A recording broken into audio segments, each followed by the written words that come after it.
ہم سے سوال کر کے دیکھ، تم ہاتھ کیوں اٹھاتے ہو، رب الیدین کیوں کرتے ہو؟ ہم اعلان کر کے کہیں گے رب ذوالجلال کی قسم ہے ہم اس لیے نہیں کرتے کہ ہم نے اس لیے شروع کی ہے کہ ہمارے مولوی صاحب نے کہا ہے، ہمارے پیر صاحب نے کہا ہے۔ ہم کہیں گے ہم اس لیے کرتے ہیں کہ ہم نے صحیح البخاری کے صفحات پر نبی کی 5 حدیثیں پڑھی ہے۔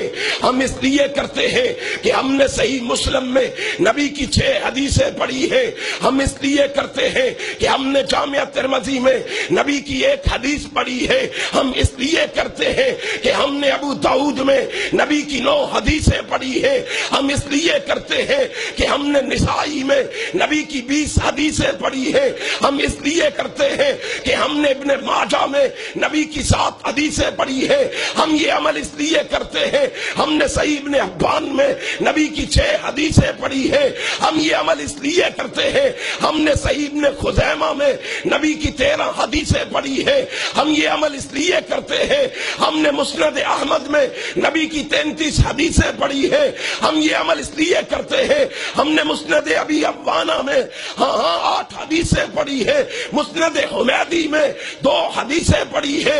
مسند ابی داؤد الطیالسی میں ہم نے 2 حدیثیں پڑھی ہے۔ مسند شافعی میں ہم نے 1 حدیث پڑھی ہے۔ ہم یہ عمل اس لیے کرتے ہیں کہ ہم نے سنن البیہقی میں 38 حدیثیں پڑھی ہے۔ ہم یہ عمل اس لیے کرتے ہیں، رب ذوالجلال کی قسم ہے، سنن دارقطنی میں ہم نے 18 حدیثیں پڑھی ہے۔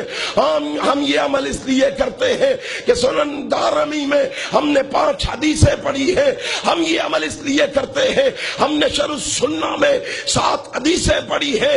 ہم یہ عمل اس لیے کرتے ہیں کہ ہم نے رب ذوالجلال کی قسم ہے اور مصنف ابن ابی شیبہ میں 11 حدیثیں پڑھی ہے۔